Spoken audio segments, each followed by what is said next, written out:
It was the hour before the gods awake. Across the path of the divine event, the huge, foreboding mind of night, alone in her unlit temple of eternity, lay stretched immobile upon silence march. Almost one felt opaque, impenetrable, in the somber symbol of her eyeless muse, the abysm of the unbodied infinite. A fathomless zero occupied the world.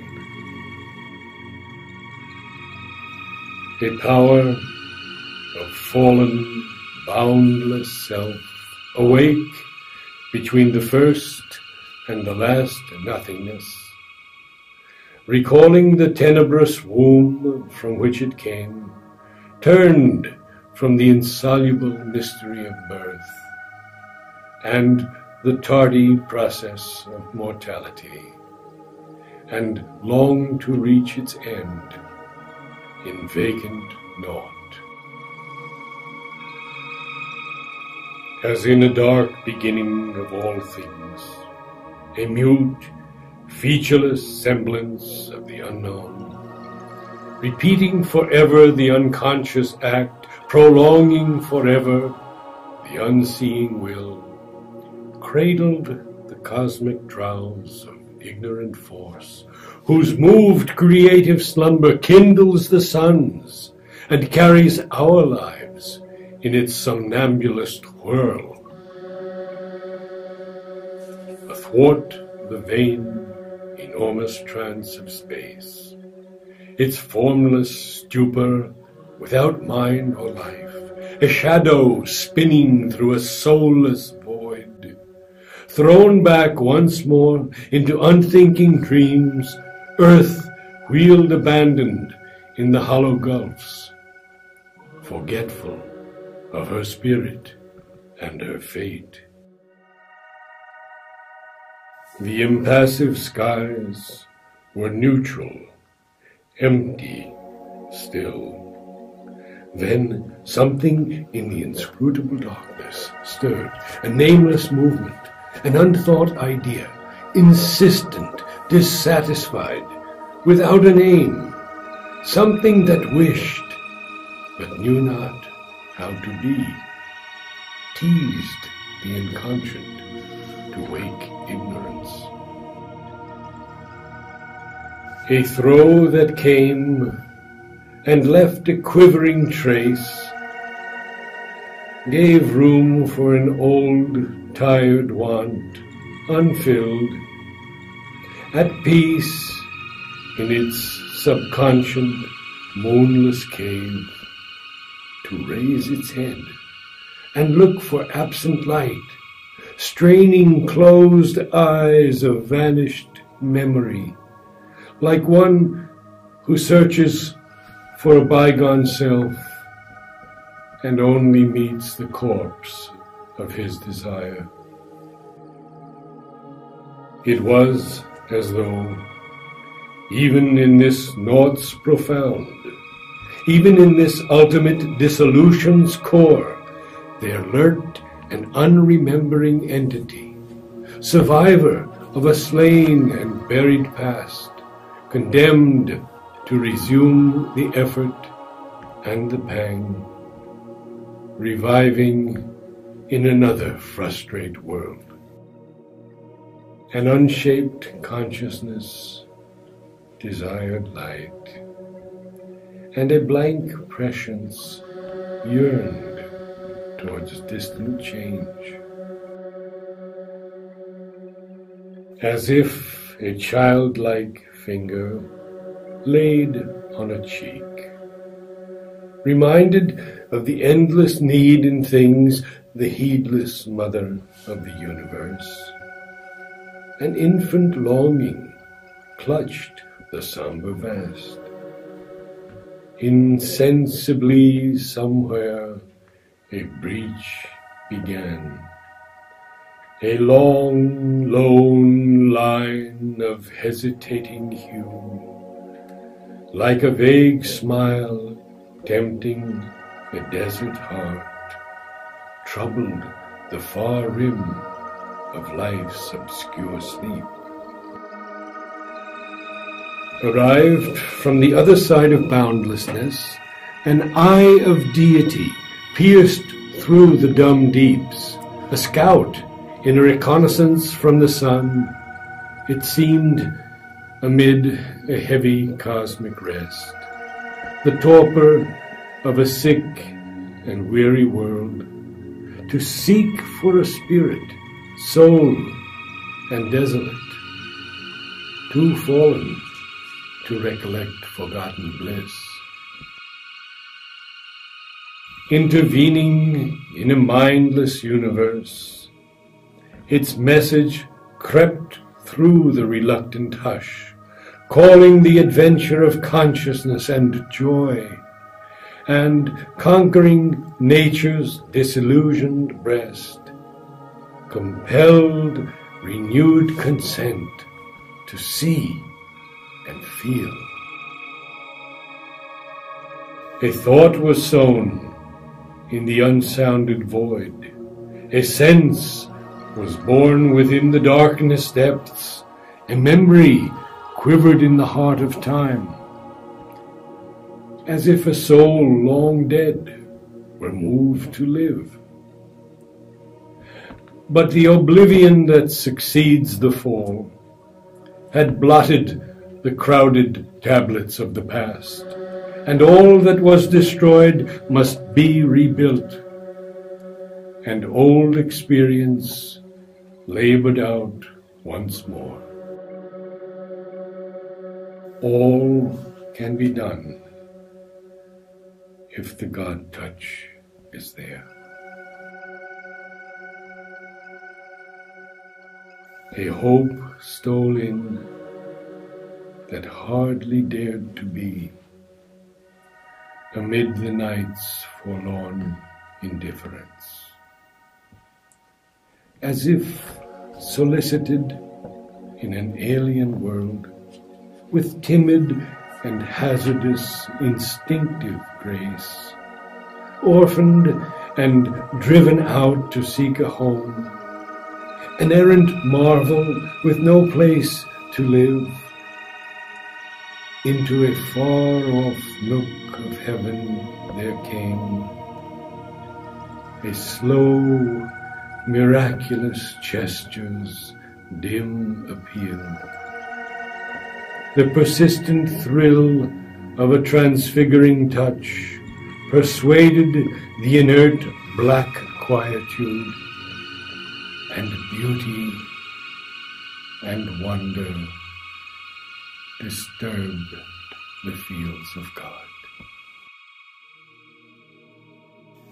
A wandering hand of pale, enchanted light that glowed along a fading moment's brink, fixed with gold panel and opalescent hinge, a gate of dreams ajar on mystery's verge. One lucent corner, windowing hidden things, forced the world's blind immensity to sight.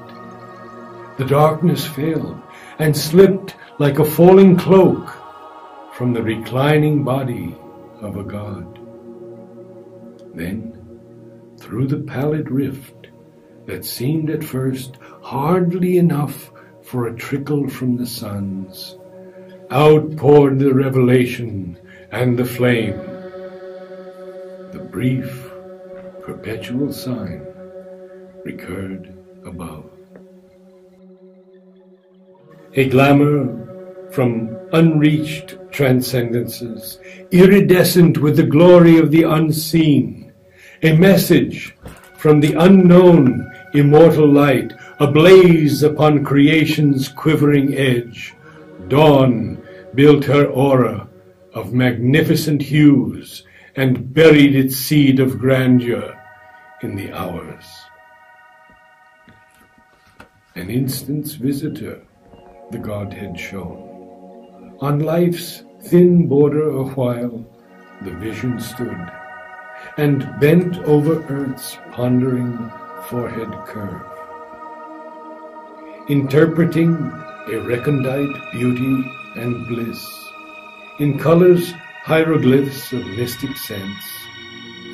It wrote the lines of a significant myth, telling of a greatness of spiritual dawns, a brilliant code, penned with the sky for page. Almost that day, the epiphany was disclosed, of which our thoughts and hopes are signal flares.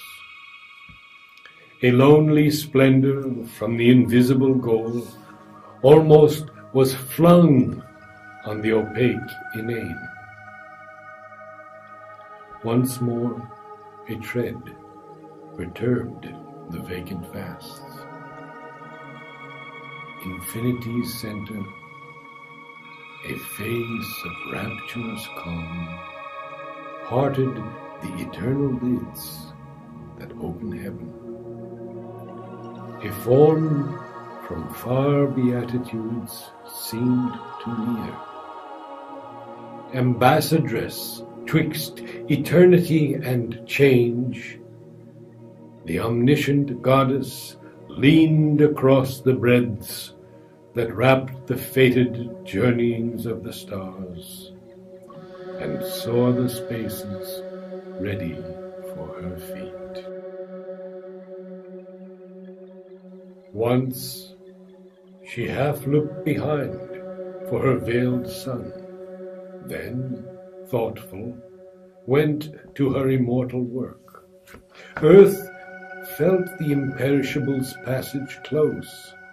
The waking ear of nature heard her steps, and wideness turned to her its limitless eye, and, scattered on sealed depths, her luminous smile kindled to fire the silence of the worlds. All grew a consecration and a rite. Air was a vibrant link between earth and heaven. The wide-winged hymn of a great priestly wind arose and failed upon the altar hills. The high boughs prayed in a revealing sky. Here, where our half-lit ignorance skirts the gulfs, on the dumb bosom of the ambiguous earth, here, where one knows not even the step in front, and truth has her throne on the shadowy back of doubt. On this anguished and precarious field of toil, outspread beneath some large, indifferent gaze, impartial witness to our joy and bale, our prostrate soil bore the awakening ray. Here too, the vision and prophetic gleam lit into miracles common, meaningless shapes. Then the divine afflatus, spent, withdrew, unwanted, fading from the mortal's range.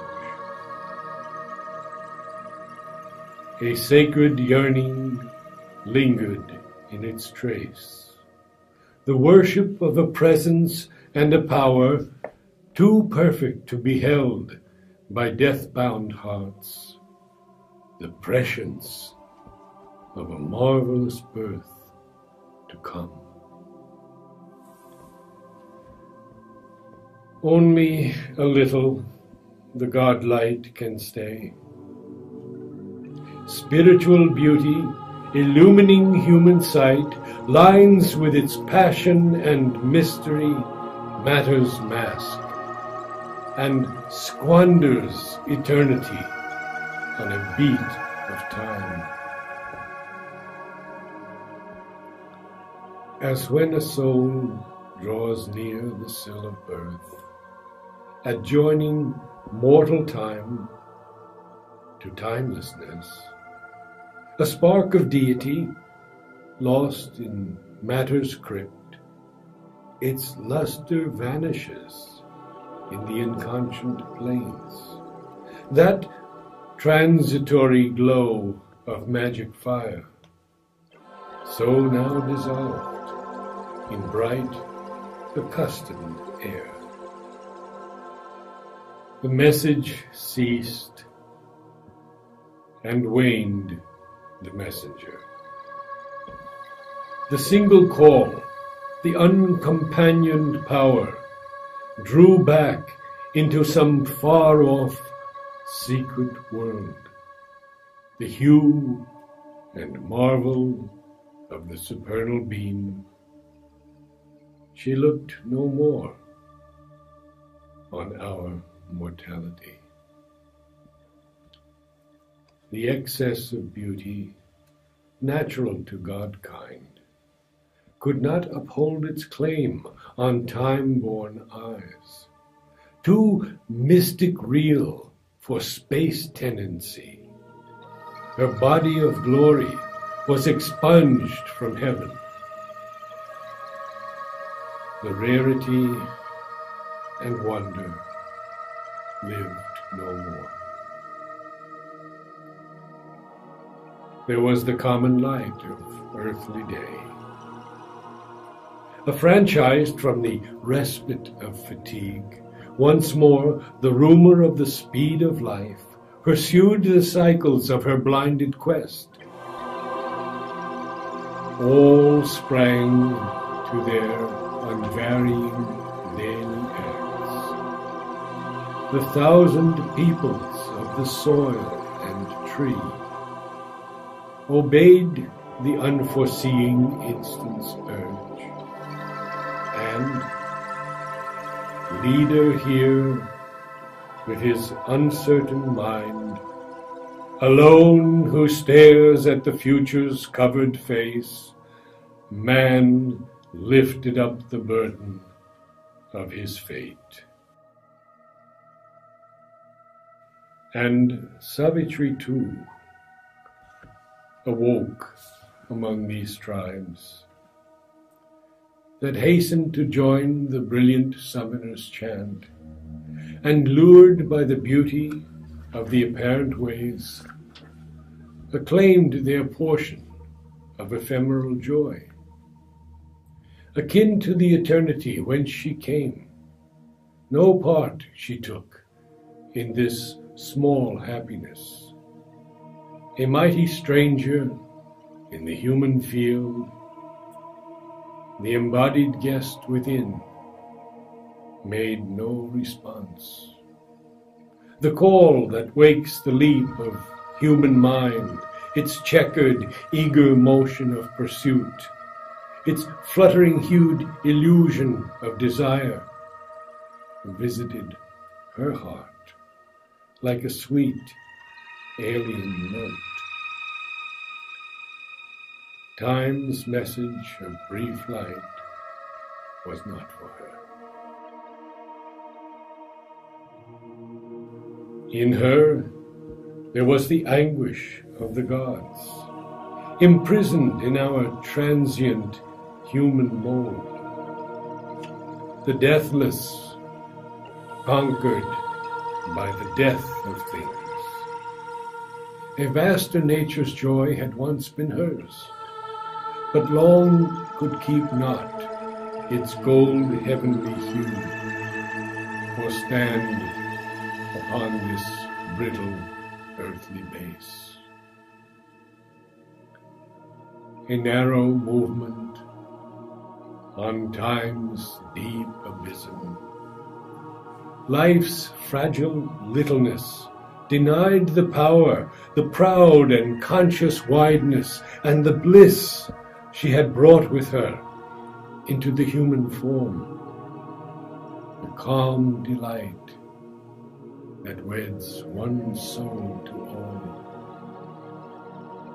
the key to the flaming doors of ecstasy.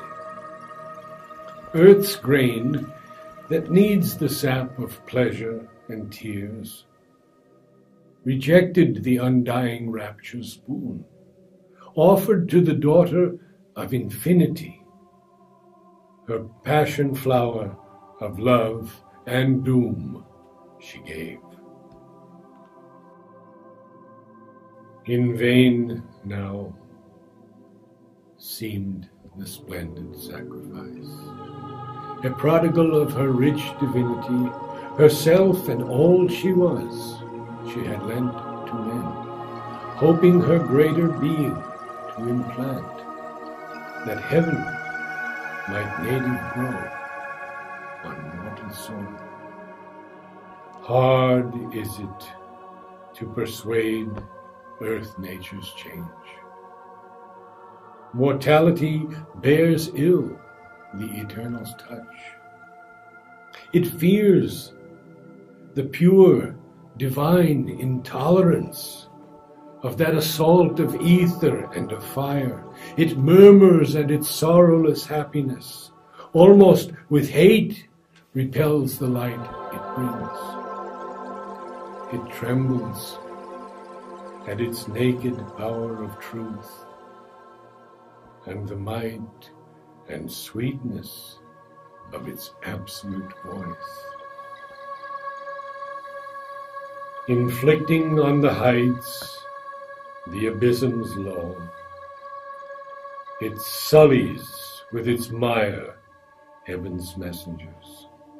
Its thorns of fallen nature are the defense it turns against the Savior hands of grace. It meets the sons of God with death and pain.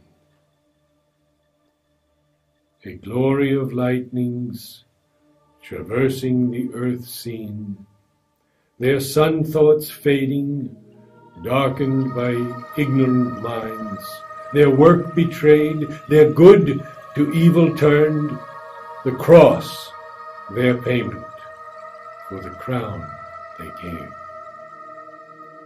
Only they leave behind a splendid name. A fire has come and touched men's hearts and gone. A few have caught flame and risen to greater life. Too unlike the world she came to help and save. Her greatness weighed upon its ignorant breast, and from its dim chasms welled a dire return, a portion of its sorrow, struggle, fall.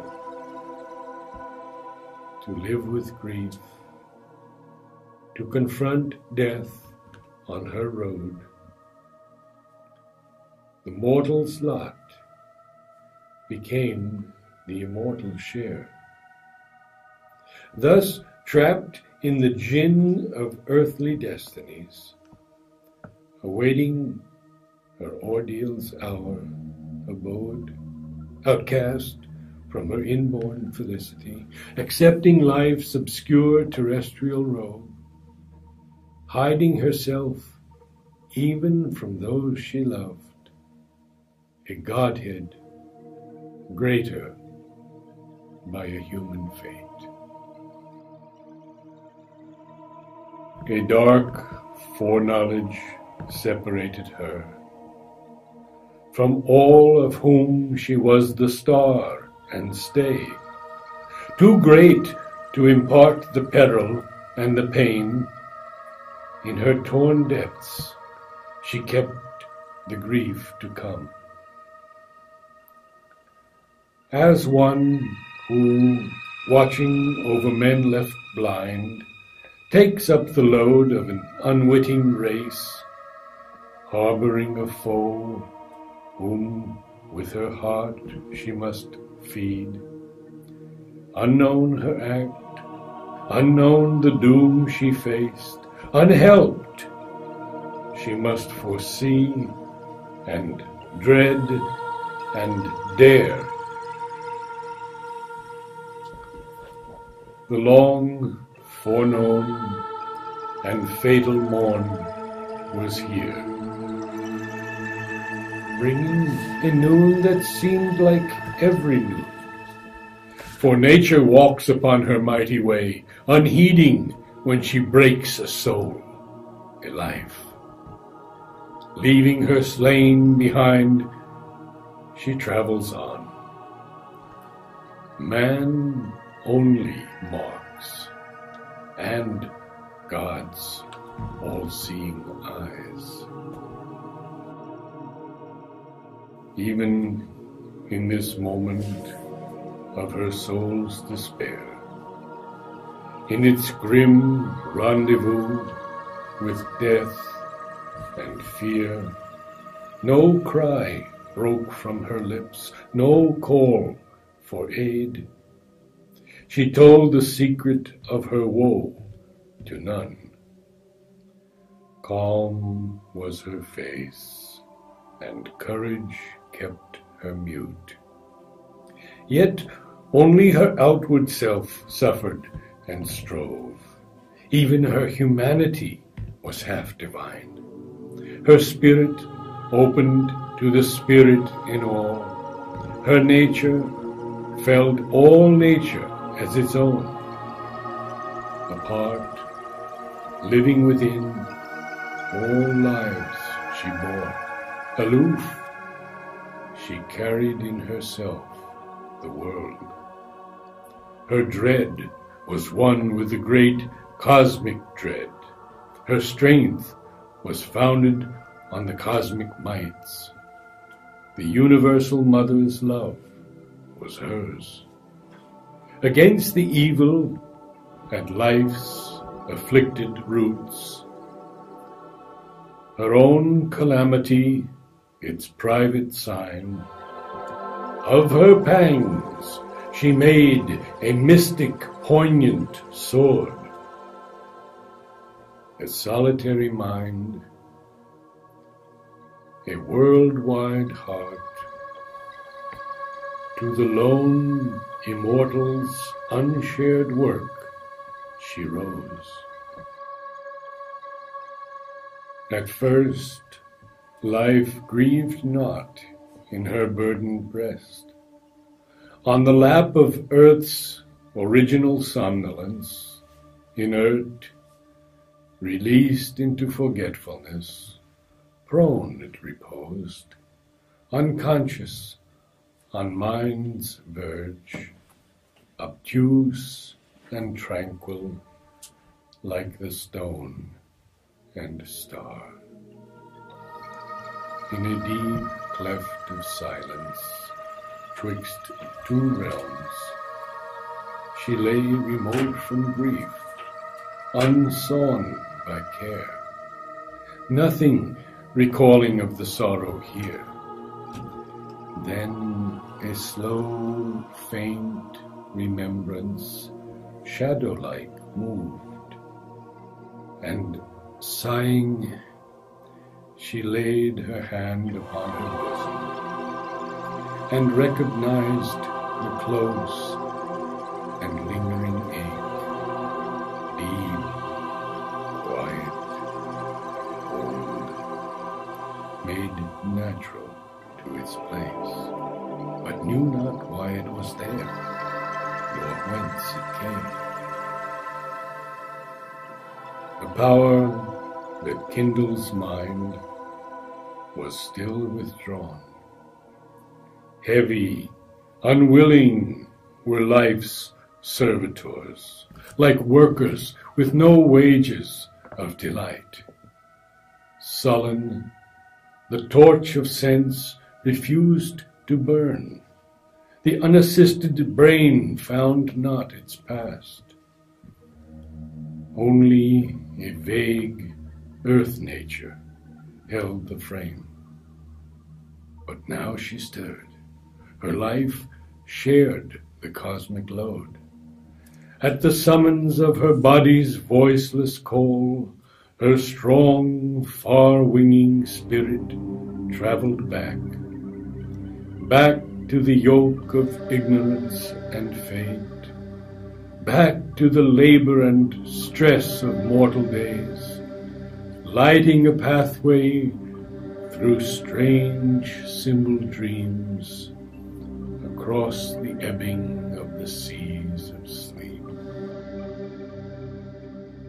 Her house of nature felt an unseen sway, illumined swiftly were life's darkened rooms, and memory's casements opened on the hours, and the tired feet of thought approached her doors. All came back to her. Earth and love and doom. The ancient disputants encircled her like giant figures wrestling in the night. The godheads from the dim, inconscient bourne awoke to struggle and the pang divine, and in the shadow of her flaming heart, at the somber center of the dire debate, a guardian of the unconsoled abyss, inheriting the long agony of the globe, a stone-still figure of high and godlike pain, stared into space with fixed, regardless eyes that saw grief's timeless depths, but not life's goal. Afflicted by his harsh divinity, bound to his throne, he waited unappeased the daily oblation of her unwept tears. All the fierce question of man's hours relived, the sacrifice of suffering and desire earth offers to the immortal ecstasy began again beneath the eternal hand. Awake, she endured the moment's serried march, and looked on this green, smiling, dangerous world, and heard the ignorant cry of living things. Amid the trivial sounds, the unchanging scene, her soul arose, confronting time and fate. Immobile in herself, she gathered force. This was the day when Satyavan must die.